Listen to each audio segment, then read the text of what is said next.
Welcome students.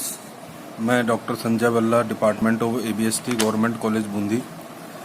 अपन ने पिछले lecture के अंदर बीकॉम पार्ट 3 के ABST first paper corporate and management accounting की बात चालू की थी। अब आज इसकी आगे की बात अपन करते हैं। एक बार फिर इसको थोड़ा सा रिवाइव कर लीजिए। मैनेजमेंट अकाउंटिंग का मैंने आपको मतलब बताया था कि accounting is a language of business. Accounting व्यवसाय की एक ऐसी भाषा है जो समस्त मौद्रिक लेन देनों को, फाइनेंशियल ट्रांजैक्शंस को, गैर मौद्रिक लेन देनों को नहीं, मौद्रिक लेन देनों को दर्ज करती है, रिकॉर्ड कर लेती है। रिकॉर्ड करने के बाद में उनका वर्गीकरण कर देती है लेजर के अंदर पोस्टिंग के रूप में। दर्ज करने का काम मैंने आपको बताया था, छोटा व्यापारी जर्नल में कर लेता है, बड़ा व्यापारी सहायक पुस्तकों के अंदर दर्ज कर लेता है। तो फाइनेंशियल अकाउंटिंग समस्त मौद्रिक लेन देनों को दर्ज कर लेती है, उनका वर्गीकरण कर देती है पोस्टिंग करके। उसके पश्चात उनका संक्षिप्तीकरण, समराइजिंग कर देती है वर्ष के अंत में, जिसमें अपन फाइनल अकाउंट बना लेते हैं। Trial balance, trading account, profit and loss account, balance sheet, जिसे संक्षिप्तीकरण हो जाता है पूरे साल भर के लेखों का। और हमें नेट प्रॉफिट, ग्रॉस प्रॉफिट या ग्रॉस लॉस, नेट प्रॉफिट या नेट लॉस और व्यवसाय की एक निश्चित तिथि को संपत्ति और दायित्वों का पता चल जाता है। और इसके पश्चात अकाउंटिंग इनकी समीक्षा का कार्य करती है, एनालिसिस का कार्य करती है। एनालिसिस के बाद में उनका इंटरप्रिटेशन, निर्वचन का कार्य और संवहन का कार्य, व्यवसाय से संबंधित समस्त आंतरिक पक्षकार और बाह्य पक्षकारों को उनका कम्युनिकेशन का कार्य, ये अकाउंटिंग का कार्य है। अब अपनी लास्ट लेक्चर में बात हुई थी मैनेजमेंट अकाउंटिंग।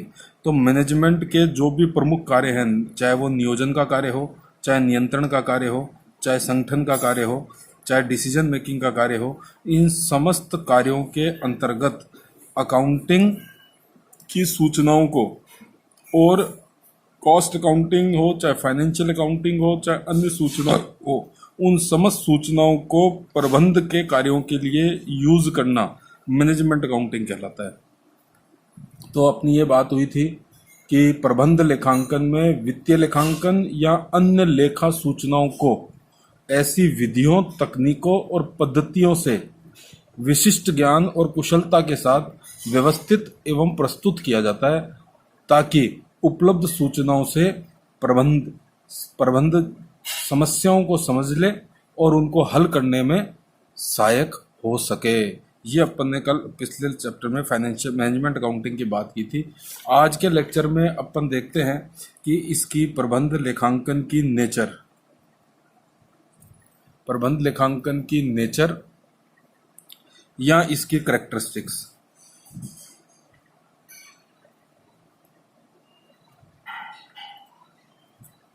प्रबंध लेखांकन की प्रकृति या विशेषताएं क्या हो सकती है।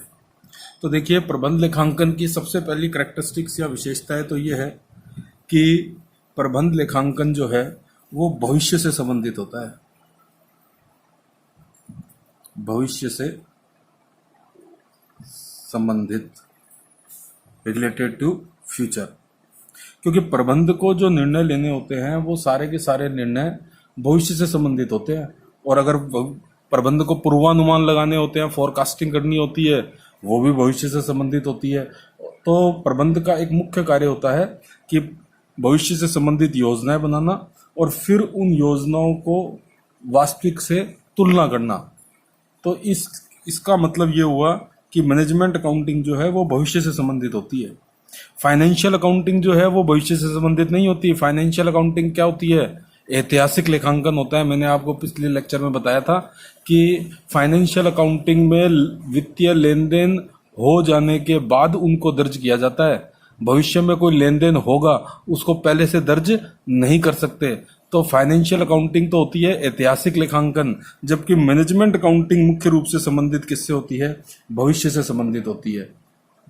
इसीलिए इसमें बजटरी कंट्रोल है, स्टैंडर्ड कॉस्टिंग है, ये सारी चीजें इसके अंतर्गत सम्मिलित की जाती है। और ये सारी किससे संबंधित होती हैं? भविष्य से संबंधित। दूसरी इसकी विशेषता ये है कि इसकी जो प्रकृति है वो चयनात्मक प्रकृति है। चयनात्मक प्रकृति को कहते हैं सेलेक्टिव नेचर। सेलेक्टिव नेचर, चयन करने की प्रकृति। जैसे जैसे मैनेजमेंट को भविष्य से संबंधित अनेक प्रकार के निर्णय लेने होते हैं। मान लीजिए प्रबंध को एक मशीन खरीदनी है। अब मशीन एक प्रकार की तो है नहीं, एक ही जैसी एक मशीन भी है, दूसरी मशीन भी है, तीसरी मशीन भी है। अब मैनेजमेंट को एक डिसीजन लेना है, चयन करना है, सिलेक्शन करना है। चयन का मतलब सिलेक्शन करना है कि ये वाली मशीन खरीदें या ये वाली मशीन खरीदें या ये वाली मशीन खरीदें। तीन विकल्प हैं कंपनी के पास में, तो इन तीनों विकल्पों में से सर्वश्रेष्ठ विकल्प का चयन करना है। किसको करना है ये काम? मैनेजमेंट अकाउंटिंग को। तो मैनेजमेंट अकाउंटिंग की जो प्रकृति है वो मुख्य रूप से चयनात्मक प्रकृति होती है।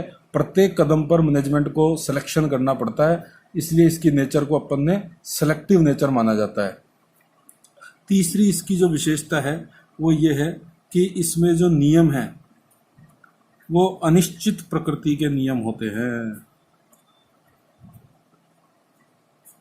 जैसे फाइनेंशियल अकाउंटिंग के तो नियम फिक्स हैं, आपने सबसे 11th-12th में पढ़ते आ रहे हो आप। तीन मुख्य नियम है अकाउंटेंसी के: debit the receiver, credit the giver. Debit what comes in, credit what goes out. Debit all losses and expenses, credit all gains and incomes. लेकिन मैनेजमेंट अकाउंटिंग के जो नियम हैं वो बिल्कुल फिक्स नहीं है। मैनेजमेंट अपने अनुभव के आधार पर, अपने ज्ञान के आधार पर, अपने तर्क के आधार पर और अपनी कल्पना शक्ति के आधार पर कुछ विशेष प्रकार के नियम बना लेता है या सूचनाएं सृजित करते हैं। इन सब के आधार पर सूचनाएं सृजित की जाती हैं। तो मैनेजमेंट अकाउंटिंग के नियम कोई फिक्स नियम नहीं होते, परिस्थितियों के हिसाब से नियमों के अंदर बदलाव कर दिया जाता है। अपने अनुभव के आधार पर भी नियम बना लिए जाते हैं, अपने ज्ञान के आधार पर, अपने तर्क बुद्धि के आधार पर, अपनी कल्पना शक्ति के आधार पर नियमों के अंदर चेंज किया जा सकता है, सूचनाएं सृजित की जा सकती हैं, उनका प्रस्तुतिकरण अलग तरीके से किया जा सकता है। तो कुल मिलाकर अपन ये कह सकते हैं कि मैनेजमेंट अकाउंटिंग के जो नियम है वो अनिश्चित प्रकृति के नियम होते हैं, कोई फिक्स प्रकृति के नियम नहीं होते। और मैनेजमेंट अकाउंटिंग में कारण परिणाम विश्लेषण,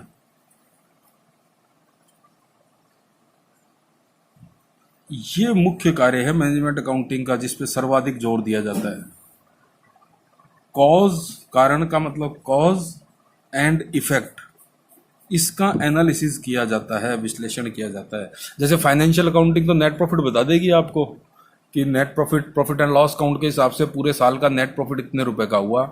लेकिन मैनेजमेंट अकाउंटिंग अब उसका विश्लेषण करती है कि नेट प्रॉफिट हुआ, उसका क्या कारण थे, किन किन कारणों से नेट प्रॉफिट हुआ, या नेट लॉस हुआ तो किस कारण से हुआ, किन किन अपने डिसीजन क्या क्या हुए जिनका ये परिणाम प्रॉफिट के रूप में आया, या ऐसे कौन से अपने डिसीजन हुए जिनका परिणाम लॉस के रूप में आया।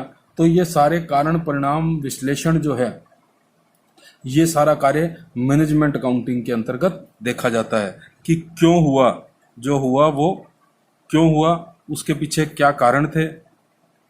इन सब चीज़ों का विश्लेषण मैनेजमेंट अकाउंटिंग के अंतर्गत किया जाता है। दूसरा, इसके अंतर्गत मैनेजमेंट अकाउंटिंग में एक बात आपको ये समझनी है, लागत के तत्वों की प्रकृति व विश्लेषण, इस पर बहुत अत्यधिक जोर दिया जाता है। क्योंकि कॉस्ट जो है, मैंने आपको बताया था मैनेजमेंट अकाउंटिंग में खाली फाइनेंशियल अकाउंटिंग से डाटा नहीं लिए जाते। मैनेजमेंट अकाउंटिंग कुछ डाटा फाइनेंशियल अकाउंटिंग से भी लेती है, कॉस्ट अकाउंटिंग से भी लेती है, अन्य क्षेत्रों से भी जहाँ से डाटा मिल सकते हैं वो सारे डाटा इकट्ठे कर लिए जाते हैं। और उनका प्रयोग किस लिए किया जाता है? उनका प्रयोग किया जाता है प्रबंध करने के लिए। मैनेजमेंट के जो भी मुख्य कार्य हैं, नियोजन करना, नियंत्रण करना, समन्वय करना, अभिप्रेरण करना, उन समस्त कार्यों के लिए उन समस्त सूचनाओं का प्रयोग किया जाता है। तो लागत के तत्वों का विश्लेषण करना बड़ा इंपॉर्टेंट हो जाता है मैनेजमेंट अकाउंटिंग के लिए। लागत के तत्वों को variable cost, fixed cost, semi variable cost, in cost के तत्वों के अंतर्गत अलग अलग बांट दिया जाता है और इन विश्लेषण के आधार पर डिसीजन लिए जाते हैं। इसी तरीके से प्रॉफिट वॉल्यूम एनालिसिस, ये आप पढ़ेंगे अभी आगे आके। स्टैंडर्ड कॉस्ट, स्टैंडर्ड कॉस्ट, प्रमाप लागत, ये सारे लागत के विभिन्न प्रकार के जो तत्व हैं, वेरियांस एनालिसिस, विचरण का विश्लेषण, प्रमाप लागत, और ये fixed cost, variable cost, semi variable cost, स्थायी लागत, परिवर्तनशील लागत, अपरिवर्तनशील लागत, प्रमाप लागत, विचरण विश्लेषण, इन समस्त तत्वों का विश्लेषण पर मैनेजमेंट अकाउंटिंग के अंतर्गत अत्यधिक जोर दिया जाता है, क्योंकि मैनेजमेंट को जो डिसीजन लेने पड़ते हैं उन डिसीजन में ये सारे तत्व जो हैं बड़े अत्यधिक महत्वपूर्ण भूमिका निभाते हैं। अतः इन तत्वों के ऊपर अत्यधिक जोर दिया जाता है। और इसी तरीके से अपन ये कह सकते हैं कि मैनेजमेंट अकाउंटिंग जो है वो एक समन्वित पद्धति है, इंटीग्रेटेड सिस्टम है।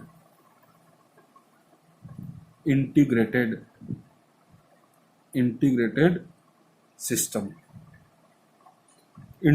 सिस्टम का मतलब ये है कि इसके अंतर्गत अनेक प्रकार की विधियां हैं, अनेक प्रकार की प्रणालियां हैं, अनेक प्रकार की प्रविधियां हैं, अनेक प्रकार के प्रारूप हैं, और इसमें हम फाइनेंशियल अकाउंटिंग का यूज़ भी करते हैं, इसमें कॉस्ट अकाउंटिंग का यूज़ भी करते हैं, इसमें हम इकोनॉमिक्स का यूज़ भी कर लेते हैं, इसके अंतर्गत अपन बजटरी कंट्रोल का प्रयोग भी कर लेते हैं, स्टैटिस्टिक्स का प्रयोग भी कर लेते हैं, बिजनेस लॉ का प्रयोग भी कर लेते हैं, प्रैक्टिकल नॉलेज जो होती है उसका यूज़ भी कर लेते हैं। इन समस्त सूचनाओं को, समस्त चीज़ों के डाटा का यूज़ करते हुए प्रबंध अपने कार्य करता है, इसलिए इसको समन्वित पद्धति के रूप में भी अपन जान सकते हैं।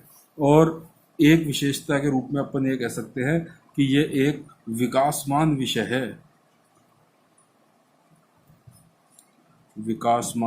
है, यानी कि डेवलपिंग सब्जेक्ट। ये एक ऐसा विषय है जो 50 वर्षों से चल रहा है, लेकिन अभी तक पूर्ण विकसित नहीं कह सकते। इसमें अभी नई नई निरंतर प्रगति अपन करते जा रहे हैं, इसमें परिष्कृत होता जा रहा है, शोधन इसका होता जा रहा है, नई नई इसके अंतर्गत चीज़ें समन्वित करते जा रहे हैं। क्यों? क्योंकि अपना नियम तो एक ही है, अपना टारगेट एक ही है कि प्रबंध अपने डिसीजन ले सके, उसके अंतर्गत इसको यूज़ कर सके। तो इसके विकासमान सब विषय है जो अभी भी विकास की ओर अग्रसर है। तो अपन ने स्टूडेंट्स आज देखा कि मैनेजमेंट अकाउंटिंग क्या थी, ये अपन ने पिछले लेक्चर में देखा था। मैनेजमेंट अकाउंटिंग की मुख्य नेचर क्या क्या है, विशेषताएं क्या क्या हैं, ये अपन ने आज देखा। अब अपन नेक्स्ट चैप्टर के अंदर देखेंगे मैनेजमेंट अकाउंटिंग के ऑब्जेक्टिव्स क्या क्या हैं, उद्देश्य क्या क्या हैं, उसका क्षेत्र क्या क्या है, और फिर उसके बाद में इसमें कौन कौन सी टेक्निक्स काम में आती हैं, मैनेजमेंट अकाउंटिंग और फाइनेंशियल अकाउंटिंग में डिफरेंस क्या है। ये सारे अभी टॉपिक इसके अंतर्गत अपने को चैप्टर में अभी कवर करने हैं। तो थैंक यू स्टूडेंट्स।